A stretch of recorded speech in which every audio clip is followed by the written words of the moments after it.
Salam à tous, Baruch Hashem. On a le srout de reprendre le Likutei Moharan, la Torah 42, une nouvelle Torah, Ashrenu Matov Chelkenu.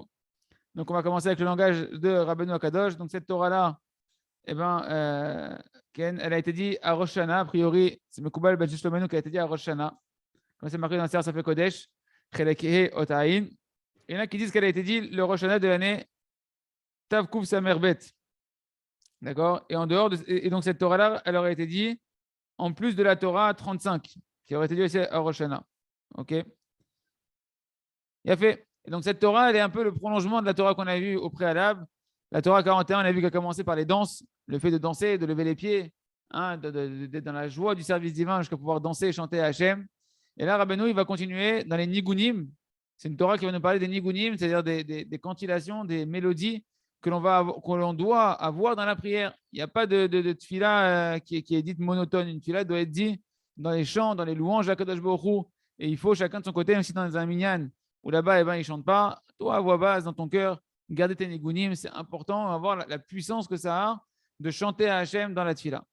Donc, on commence dans les mots de Mamarze, Mevaer Rabbeinu et Ma'aret tfila benigun, Sha'adanim takin kol adinim. Donc, dans ce Mahamar, Rabbeinu va nous donner le niveau de la grandeur de la prière benigun, de chanter les psuké des Imra, de chanter toute la tfila. Toute la tfila, il faut essayer de la chanter, même la Mida, il faut la chanter, parce que lorsqu'on chante la tfila, on adoucit toutes les rigueurs. Voilà comment on voit que Rabbeinu Akadosh, il veut qu'on vive comme Hachem, il veut une vie sans rigueur, sans souci, une vie où l'abondance et la bracha, elle coulent sur nous. C'est des conseils merveilleux qu'il faut mettre en pratique. Ce n'est pas juste les étudier. Il faut prier pour pouvoir les vivre. Et même prier pour arriver dans un minyan où on prie comme ça, etc. Donc, c'est marqué dans Tehilim 106. Vaya batza lahem beshomo et trinatam. Donc, Rabbi Nachman va commenter ce verset-là. Et Hachem, il a vu dans leur détresse et il a entendu leur chant. De quoi on parle ici? Rabbeinu, il a une kushia sur ce verset-là. Que d'un côté, c'est marqué Batsar Lahem, ils sont dans leur détresse. Ouais. C'est-à-dire qu'ils ont un problème, ils sont dans une situation qui n'est pas facile. D'un autre côté, c'est marqué il a entendu leur chant. Quoi, ils sont dans la galère et ils chantent. Si en général, tu chantes quand ça va bien, tu ne chantes pas quand ça va mal. La question est claire. Ouais. Donc pourquoi le verset, il me dit qu'ils sont dans une détresse? On a dit j'ai entendu leurs cris, j'ai entendu leurs pleurs, j'ai entendu leurs plaintes. Non, c'est marqué et Hachem, il a vu leur détresse. Quand est-ce qu'il a vu leur détresse?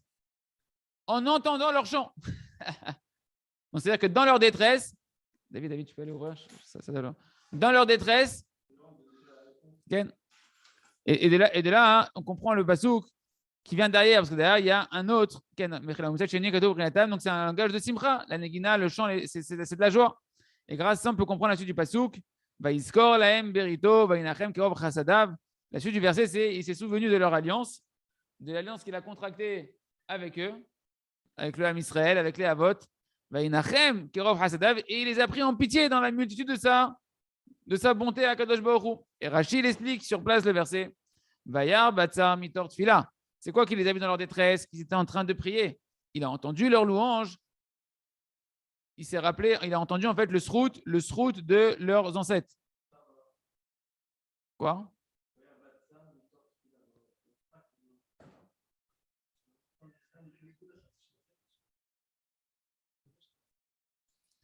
Je reprends. Donc, on a dit quoi? Vayar batzar. Hachem les a vus dans leur détresse. Rachid dit c'est quoi dans leur détresse? Mitor tfila. Du fait qu'ils étaient en train de prier, Hachem, il a vu leur détresse. Beshomoro et Trinatam, lorsqu'il a entendu leur louange, Hachem dit Mitor Srutavot, c'est ici, il y a un souvenir qui s'appelle Shakadosh Baruch Hu du mérite de nos ancêtres. On va comprendre au fur et à mesure. Rabbeinu, il va nous expliquer et le Rav Arush, il va nous éclairer. Donc, il nous dit voilà, lorsqu'un homme il a dinim, lorsqu'un homme il a des dinim, il a des problèmes qui viennent sur lui.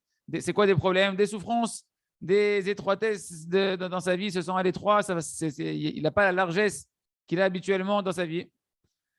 Alors même à ce moment-là, qu'est-ce qu'on doit faire? On doit s'efforcer de chanter à Hachem. Comme on l'a dit, quand tu as des problèmes, tu dois t'efforcer de danser. Rappelez-vous l'histoire des scuds de Saddam Hussein, on a dit qu'elle est sur la yeshiva, là où il étudie le Rav Arush, ils sont montés pour danser et sauter sur le toit quand les scuds étaient en train de tomber, qu'il y avait les alertes d'alarme et que ça adoucit les rigueurs. Et bien là, Rabbeinu continue, il dit c'est pas que danser et sauter qu'il faut faire, il faut chanter, il faut être dans la joie vraiment. Tu dois chanter, tu as des problèmes, va faire la tefila en chantant, va chanter à Hachem. Pourquoi? Par les chants, les louanges, les neginotes, les mélodies qu'un homme il va faire à Hachem dans la prière, grâce à ça, ça adoucit sur lui toutes les rigueurs toutes les souffrances. Ken. Et avant de continuer, la preuve que Rabbi Nachman va dire, on peut tout de suite comprendre ce que la Torah dit sur la paracha de Torechot, qui est ramené par tous les balais Moussar, etc. Que pourquoi les malédictions, les malédictions qui sont dans la Torah, qui sont une mise en garde d'Hachem, essentiellement, peuvent s'abattre sur un homme, c'est marqué parce que tu n'as pas servi Hachem, ton Dieu, dans la joie et la gaieté de cœur. C'est-à-dire, Kadosh Baruch Hu, l'essentiel de l'accusation qu'il y a dans le ciel, qui crée tous les problèmes d'un homme, comme on a expliqué en long en large dans le jardin des louanges et tous les Sfarim du Rav Arouche sur le remerciement, eh ben, c'est parce qu'un homme, il n'est pas dans la joie, parce qu'un homme, il n'est pas dans la Emouna, parce qu'un homme, il n'est pas dans la conscience qu'Hachem, il est bon, qu'il est Rahman, que tout ce qui lui arrive, c'est pour le bien. Ah, tu veux te plaindre, ah, tu n'es pas content de ta vie, on te devrait plus, c'est injuste qui t'arrive, etc. Comme il s'est passé dans la paracha des explorateurs, qu'ils ont pleuré pour rien. Ok, pas de problème, on va donner des bonnes raisons de pleurer, on va travailler des galères. Ah, une personne comme maintenant, sa galère, elle se met à chanter Hachem, elle loue à Kadosh Baruch Hu, déjà elle est en train de réparer la source de son problème. C'est quoi la vraie source de son problème? Que de toutes ces avérotes, la vraie source de son problème, c'est en réalité qu'elle manquait de joie, de Emouna dans le service divin. Okay? Donc, ça, c'est une parenthèse. Ce n'est pas ce que dit Rabbeinu ici explicitement, mais avec les enseignements des élèves de Rabbeinu, on peut comprendre aussi la profondeur de la force de la chanson dans la tfila. Maintenant, Rabbeinu il va nous amener une preuve que ça marche comme ça, que véritablement les louanges dans la prière, ça adoucit les rigueurs. Et pour ça, on va amener une introduction qui est ramenée dans le Zohar à propos de la force de l'arc-en-ciel. Que l'arc-en-ciel a la capacité de pouvoir adoucir toutes les rigueurs. Hein, et de là, et après ça, on pourra relier l'arc-en-ciel, que l'arc-en-ciel, c'est un signe qui adoucit les rigueurs dans le ciel, les accusations, avec le sujet de la prière. Donc la Torah nous raconte dans Bereshit, chapitre 9, qu'après le déluge, Ken, Kadosh Baruch Hu, il a promis à Noah qu'il ne ramènerait plus encore de déluge sur la terre pour détruire la terre, comme c'est marqué. Il n'y aura plus de déluge, tu l'as pas de ça, David. Il n'y aura plus de déluge pour détruire la terre. Et Kadosh Baruch Hu dit en complément de ce que je viens de te dire, de ma promesse, je vais te donner un signe qui est l'arc-en-ciel. Que lorsque j'aurai dans mon esprit l'envie de détruire le monde, qu'il y a des accusations qui se lèvent, que de vouloir redétruire le monde, que ça s'appelle les dinim, c'est les rigueurs, eh ben, je te ferai voir l'arc-en-ciel dans le ciel. Et quand tu verras cet arc-en-ciel, sache que ça veut dire qu'à ce moment-là, je me serai rappelé de notre alliance et je vais adoucir les accusations qu'il y a dans le ciel pour ne pas détruire le monde. C'est ce qu'on appelle un adoucissement des rigueurs, des accusations qu'il y a dans le tribunal céleste. Comme c'est marqué, le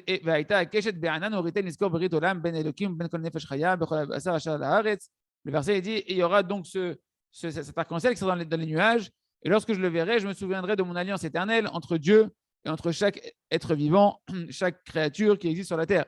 Donc le Zohar HaKadosh, donc là on voit déjà que le signe de l'arc-en-ciel, c'est un signe, et c'est marrant quand même que les Hachem Ishmor, ceux qui sont partis de l'autre côté, qui vont ensemble, Ken, ils ont pris comme signe de leur drapeau de l'arc-en-ciel. Kaviachol, c'est genre, quelque part, malgré tout, quelque part, il y a un yann que. Qu'est-ce que tu voulais dire? Voilà. C'est-à-dire qu'eux, ils se servent de ça, quoi. C'est-à-dire que normalement, on sait que ce qu'on fait, c'est mal. On fait ce qu'on fait, ça devrait amener le déluge sur terre. Regardez comment les Rémazim, ils sont clairs. Et si ce n'est Kadosh Baruch Hu qu'il a fait l'arc-en-ciel, entre guillemets, le souvenir que Hachem il est Rahman et qu'il veut que l'humanité continue à perdurer, et qu'il y a la Torah maintenant, qu'on peut faire teshuva, etc. Alors Kadosh Baruch Hu, il laisse les choses se passer jusqu'à ce que les gens fassent teshuva. Chas v'shalom. Et c'est vraiment le signe du drapeau. Le drapeau, pourquoi l'arc-en-ciel? Qu'est-ce que tu as pris l'arc-en-ciel?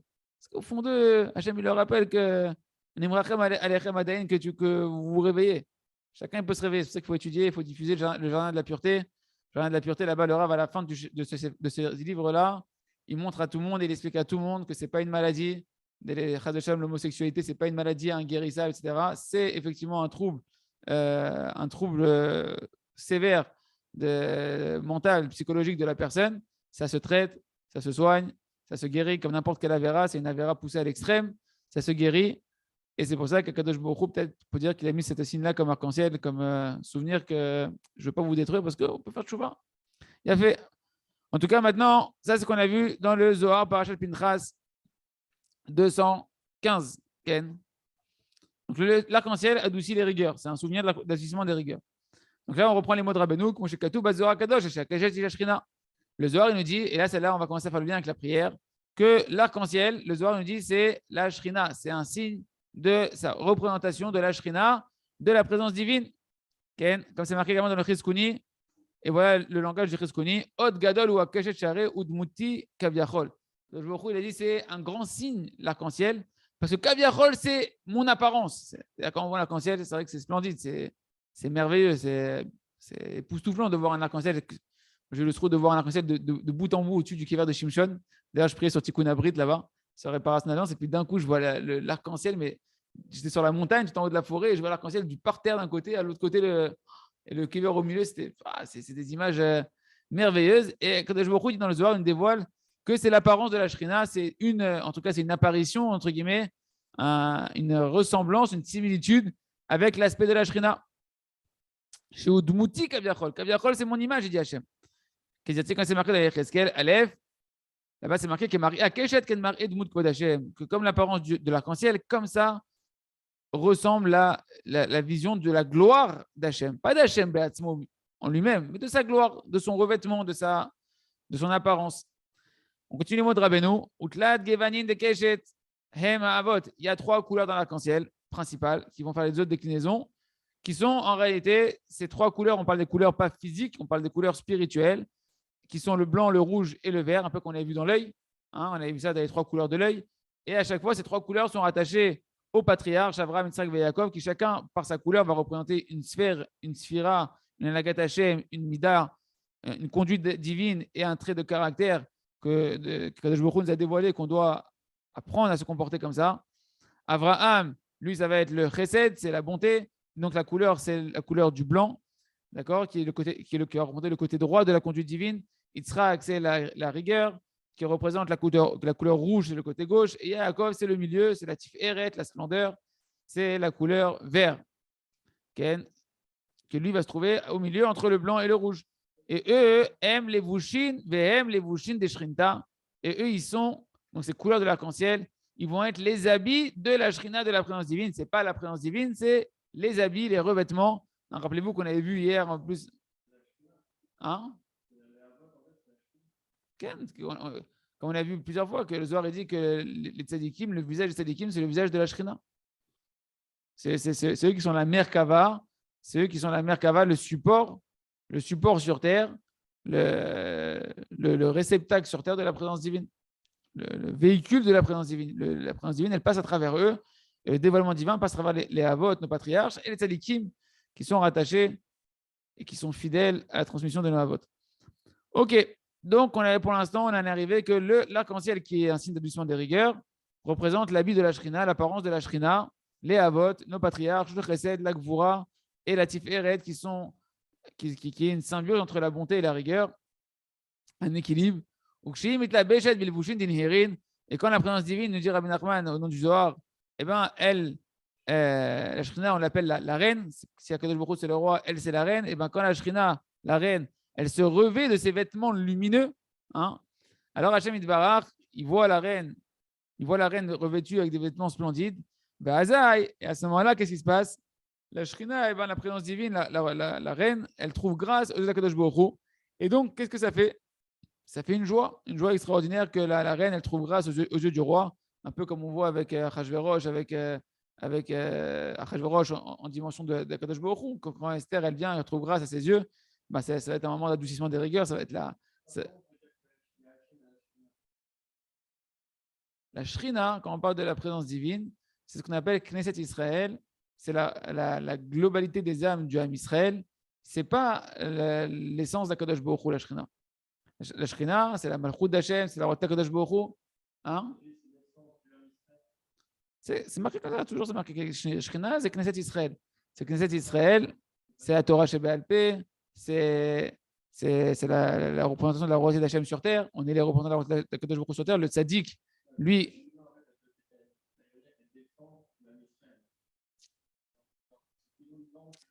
c'est la maman. C'est comme la mère du Ham Israël. La mère, elle protège. La mère, elle protège. Non, la globalité des enfants, c'est ce qu'on appelle la reine, qu'on appelle la royauté d'Akadosh Baruch Hu sur terre, etc. La présence divine. C'est quoi la présence divine sur terre? Toi, tu as un chalek d'Hachem en toi. Lui, il a un chalek d'Hachem en lui. Moi, j'ai un chalek d'Hachem en moi.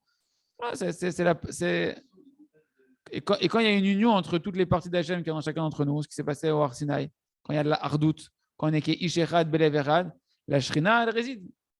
La Shrina, elle réside. Il y a un dévoilement de la Shrina. Il y a un dévoilement d'Hachem qui se produit par l'union de toutes les âmes. Pourquoi le Mashiach, il peut revenir que quand il y aura la Vat Israël B'Shlemut? Quand il y aura la Vat Israël B'Shlemut, toutes les âmes du Ham Israël vont être unies. Et le Mashiach, il va recevoir cette âme collective de toutes les âmes du Ham Israël qui fait que c'est une âme qui est. Hein? Mashiach, non? Mashrina, Mashiach, non? Mashrina. Ok. Ok. Et donc, en tout cas, donc, quand la Shrina, elle se revêt de ses vêtements splendides, elle trouve grâce aux yeux du roi. Et à ce moment-là, le roi, il a envie de s'unir avec sa reine, il a envie de se retrouver avec sa reine, de se rapprocher avec sa reine. C'est une joie qui va entraîner ce qu'on appelle Yichud Kucha Bericho Shrinte, une union entre la Shrina et Hachem. Mais c'est quoi une union entre la Shrina et Hachem? Une union entre le Ham Israël et Hachem. Quand on fait toutes les mitzvot, les Shem Yichud Kucha Bericho Shrinte, c'est qu'à travers les mitzvot, on a un moyen de se réunir avec Kadosh Baruch Hu. Mitzvah, Minashan Tzavta, c'est une union. Tout le but de ce monde-là, c'est de se réunir avec Hachem. D'accord? Et la Shrina, c'est quand toutes les âmes du Ham Israël, elles sont unies à Kadosh Baruch Hu. Quand on fait une mitzvah, on fait Beshem Kol Israël. C'est quoi Beshem Kol Israël? On veut que tout le Ham Israël, à travers nous, qu'il puisse avoir une élévation, une union avec Kadosh Baruch Hu. Et donc à ce moment-là, Hachem, il se souvient de son alliance, il se souvient de sa promesse de ne pas détruire encore une fois le monde par le Maboul. Et c'est marqué. Et donc on continue le mot de Rabbi Nachman, Uritiha Liskor Brit Olam. À ce moment-là, Hachem, il voit l'arc-en-ciel et il se rappelle de l'alliance éternelle qu'il avait de ne pas détruire le Ham Israël. D'accord? Donc, quand le roi il voit la reine, comme ça, la Shrina, qui est lumineuse, il y a une union entre Kadosh Baruch Hu et la Shrina. Et à ce moment-là, ça conclut le pasouk. C'est la suite du pasouk. Vachamat Ameler. Non, c'est un autre pasouk. Vachamat Ameler Shachacha. C'est le verset me semble, qui est dit à propos de Achashverosh. Je ne suis pas sûr. En tout cas, c'est la colère du roi. Elle s'est calmée. Quand le roi il voit la reine qui est lumineuse, c'est dans Esther, dans la Megillah. Et ben quand le roi il voit la reine, la reine elle lui réveille son amour pour elle et sa joie qu'il a d'être avec elle, ça adoucit la colère du roi. Ici, c'est quand il voit l'arc-en-ciel, quand il voit les couleurs lumineuses de l'arc-en-ciel, ça lui rappelle son alliance qu'il a fait de ne pas détruire le monde et la colère du roi du monde, non pas d'Achashverosh, du roi du monde. Et ben elle s'adoucit. Parce qu'on sait que dans la Megillah, à chaque fois que c'est marqué Hameler sans Achashverosh, on parle d'Akadosh Baruch Hu. Et donc, la colère du roi, elle s'adoucit, c'est un adoucissement des rigueurs. Donc, on a vu pour l'instant un adoucissement des rigueurs qui est lié à l'arc-en-ciel qui représente la Shrina. Ça va jusque-là? C'est assez clair? Ouais? Ok. Et donc, le Zohar, il continue. Ça, c'est des extraits du Zohar, commentés par le Rav Arush. Mais pour l'instant, Rabbeinu continue juste à nous copier du Zohar. Machal les Meler, Shekas, Albeno. Le Zohar, il nous ramène une parabole. À quoi ça ressemble? Ça ressemble à un roi qui s'est mis en colère sur son fils. Et quand le roi il voit la reine qui est la mère de son fils sur qui il est en colère, qui vient avec des vêtements lumineux, splendides, qui irradient, alors le roi il se réjouit de la vision de la reine qui s'est parée, qui s'est revêtue de beaux vêtements pour la gloire du roi, pour se présenter de manière adéquate devant le roi. Azaï merachem albeno. À ce moment-là, le roi il se remplit d'amour pour la reine. Et il prend en pitié le fils de la reine, qui est ici le Ham Israël. Jusque-là, les paroles du Zohar Kadosh sur la force de l'arc-en-ciel. Tout ça, c'est une explication du Zohar pour nous expliquer qu'est-ce qui se passe quand il y a un arc-en-ciel qui se passe. C'est ça qu'on doit faire une bracha quand on voit l'arc-en-ciel. Hachem se souvient de l'alliance de ne pas nous détruire. Et on doit faire tchouva. On doit faire tchouva comme on voit l'arc-en-ciel aussi. Donc, c'est une description sur la force de l'arc-en-ciel de pouvoir annuler les rigueurs et annuler les xérotes qu'il y a sur le monde. Et maintenant, Rabbeinu, il va rajouter sa touche personnelle et il va nous relier tout cet enseignement du Zohar de Rabbi Shimon Bar Yochai, de l'arc-en-ciel et l'adoucissement des rigueurs au sujet de la tfila et pas stam de la prière que tu fais en marmonnant parce qu'il faut se débarrasser. Ça y est, là, il faut faire en 30 minutes, il faut tout boucler parce que tout le monde doit partir. Non, la tfila qu'on va faire en Igunim avec des chants, que ce soit Arvit. Venez un jour ici à la Chomash Lichit, à côté de la Yeshiva du Rav Arush, faire Arvit avec des tzadikim amitim de la génération. Vous allez voir que Arvit, c'est tous les soirs 1 heure de Arvit. C'est du Nigun depuis Barérou jusqu'à les Shaber inclus. C'est que de la chanson du début à la fin et ça répète, et ça chante. C'est pas temps pour faire l'orchestre. C'est parce que c'est comme ça qu'on adoucit les rigueurs. Il y a des rigueurs dans le monde. Il y a des rigueurs, il y a des tensions fortes dans le monde. Il y a des tzadikim qui sont conscients de ça. Il y a des tzadikim qui vivent la Torah de Rabbi Nachman de Breslev et qui la font vivre à leurs élèves. Et ils savent qu'en dansant et en chantant et en faisant la tfila benegounim, ce n'est pas juste pour se réjouir le cœur et se faire un kiff. C'est qu'on adoucit les rigueurs qui pshuto. Dès que ça nous réjouit le cœur, dès que ça nous connecte à Kadosh Baruch Hu, dès que ça adoucit les rigueurs qui sont sur nous-mêmes, mais ça adoucit aussi les rigueurs qui planent sur le monde et sur l'âme Israël. Mets-toi ici que là, tu prends le micro et tout. C'est pas grave. Pour toi, c'est pas grave. Viens. Et quoi, quel rapport? Mais personne n'entend ce que tu dis. Mets-toi les rentrées là pour. Non, en fait, là, Rabbeinu, il va donner un etza que tout le temps, n'importe quand, tu n'as pas besoin d'attendre l'arc-en-ciel. Toi-même, tout seul avec ta tfila, tu vas pouvoir justement amener des amtakatadinim. Zach, Mamash, exactement. Exactement, il nous amène ça à notre portée dans le quotidien de notre prière de tous les jours. Attends, le standard qui t'attend. C'est marqué Arav Akadosh. Ok, donc les lettres de la tfila, non, on rentre au Tiot Tfila, Iashrina. Et les lettres de la prière, c'est la présence divine. Ah, on commence à comprendre le lien. Le Keshet, l'arc-en-ciel, c'est la Shrina. Et les lettres de la prière, c'est la Shrina. Comment l'arc-en-ciel il est brillant? Parce qu'il a des couleurs. Eh ben, la prière, elle va être brillante quand tu vas la chanter, quand tu vas lui mettre des mélodies, quand tu vas la colorer, ta prière, quand tu vas l'enjoliver. Okay? Pourquoi? Parce que la Shrina, elle est en regard de la sphère, comme on l'a dit à plusieurs reprises, de Malchut, la sphère de la royauté. La Shrina, c'est la présence divine, c'est la présence de la royauté d'Hachem sur terre. Et même la tfila, qui elle est l'expression de l'utilisation de la parole et la dimension de la royauté. Comme c'est marqué dans les Tikkun Zohar et dans l'Akdama de Patach Eliyahu, Malchut Pekarinan là, on a appelé la royauté la bouche. Donc la Torah orale, la prière, tout ça sont des synonymes de la royauté d'Akadosh Baruch Hu, de la Shrina. Et donc la royauté, d'où elle tire sa force, d'un des noms d'Akadosh Baruch Hu, qui est le nom de Adnout. Ado plus loin Naï. Ken. Pourquoi? Parce que ce nom-là, il est lié justement à la notion de la parole, comme on dit tous les matins, 3 fois par jour dans la tfila, le Teilim 51. Moshe Katouv, Adonai, Sefadai Tiftar. Ou Fiyagite la terra, je dis la fin juste pour ne pas dire le nom d'Hachem pour rien. Donc, Hachem, tu ouvres mes lèvres, c'est quel nom là-bas? C'est pas Yud Kivavke, c'est le nom de Adnout.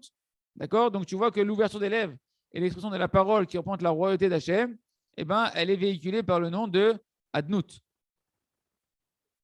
Chez Adibour ou Shem Adnout. Que la parole, c'est le nom de Ado plus loin Naï. D'accord? Et ça représente la Shrina. Donc, et la Shrina, qu'elle est appelée comme l'arc-en-ciel, eh ben, c'est aussi la prière. Quand tu pries, tu es en train de t'unir à la Shrina et de faire des tikkunim avec la Shrina. Venikra Keshet. Donc, la prière, on l'appelle l'arc-en-ciel. Moi, chez Peresh Rachid, où tu vois Kipchuto que la tfila, elle est appelée un arc ou un arc-en-ciel. Moi, chez Peresh Rashi, ouais. Ouais, c'est vrai, on dit un kéchet.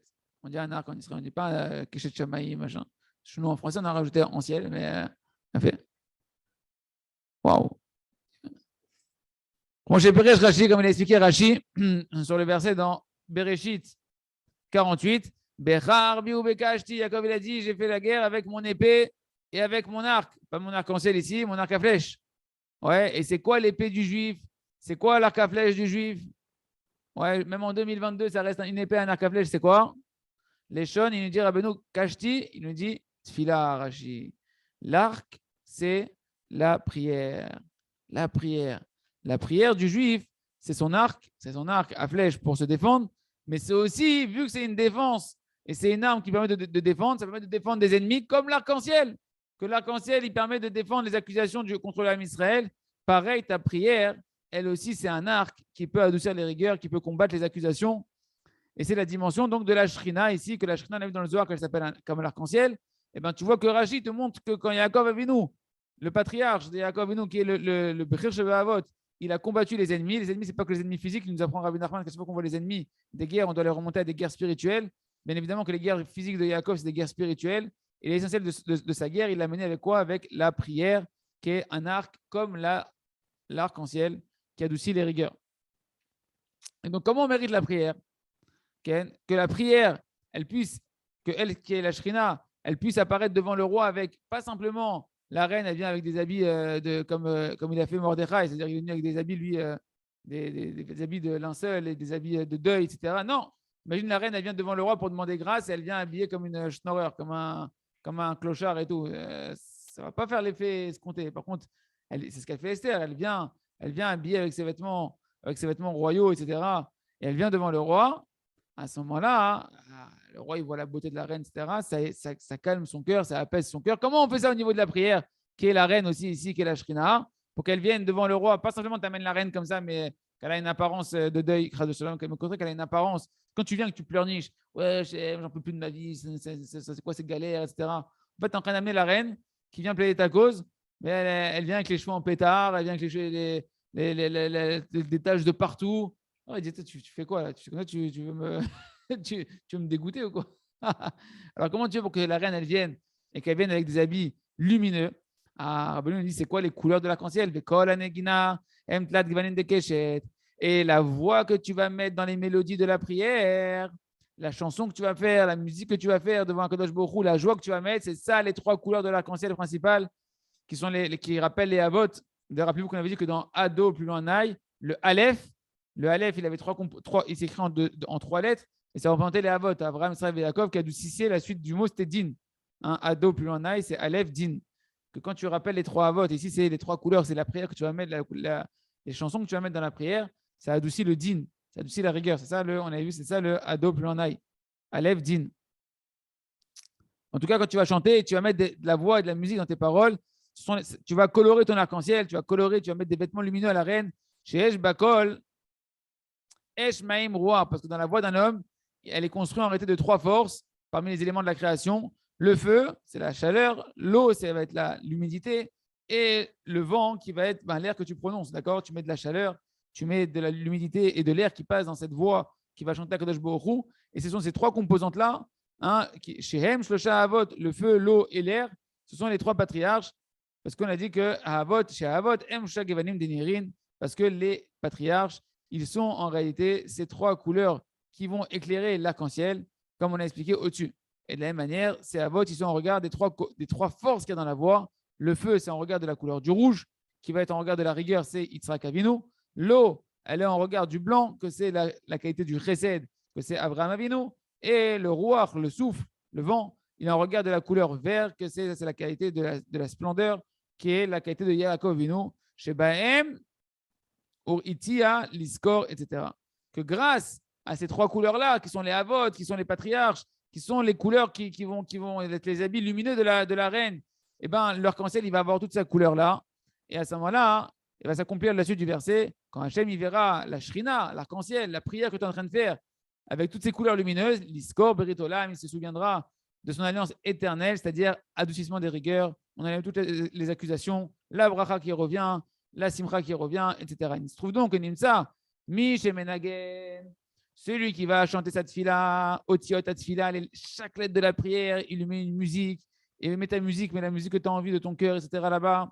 De Kol Anegina, Mbizrut, Mbezakut ou Bebirut Gadol, et que maintenant, plus ta voix de ta chanson, de ta prière, elle va être pure et elle va être claire, d'une grande clarté. Azaï Malbish, Tashrina, Hainu Otiot, Bilvushin, Dinherin, à ce moment-là, tu vas habiller la présence divine, la reine, c'est-à-dire la prière, tu vas l'habiller de beaux vêtements lumineux, de Kuchaberichu, Roeota, Bazaï Vechamata Meler Shachacha. Akadosh Baruch Hu, il voit cette prière-là, qui est la présence divine, merveilleuse, comme ça, avec toutes ces louanges qui viennent devant Akadosh Baruch Hu, ces chansons, etc. Et là, il veut s'unir avec elle. Et donc, la colère du roi s'adoucit. Et à ce moment-là, c'est ce qu'on appelle l'adoucissement des rigueurs. Okay. On s'arrête là pour aujourd'hui. On continuera avec Hachem, donc dans la suite demain, de commencer avec toutes ces introductions qu'on a vues, de commencer à décrypter un petit peu le verset que Rabbi Nachman nous a amené au début dans Tehillim. Pouvoir chanter la prière, de savoir qu'il faut prier avant la prière pour avoir le srout de ne pas mépriser la prière et d'avoir conscience de la puissance de la prière, d'adoucir toutes les rigueurs. Chazak, Venit Chazek.